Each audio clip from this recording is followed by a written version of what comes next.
Muabot na sa 2 million pesos ang nahipos sa Tree of Hope project sa Marco Polo Plaza Cebu, sulod sa katorse katuig nining partnership sa GMA Network, pinaagi sa GMA Regional TV aron magamit sa pagtabang sa mga nanginahanglan nga mga estudyante. Ani ang report.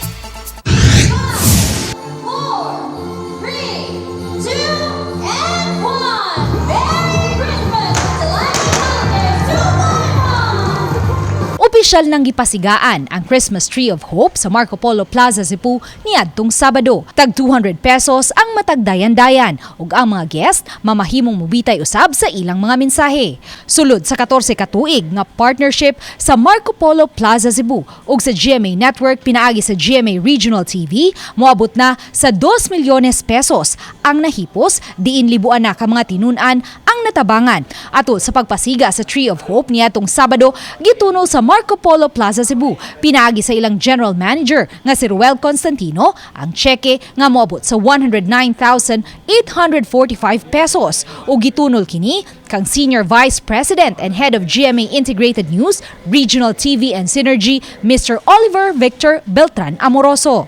The Tree of Hope has not only adorned our festivities here in Cebu, but become a beacon of hope for thousands of school children in remote areas of Central and Eastern Visayas. Together, we've raised more than 2 million already. We commend our partners, Oli and Anne-Marie, and their team for harnessing the power of media to bring people across the country who share the same ideals, the same message of love, peace, compassion for others.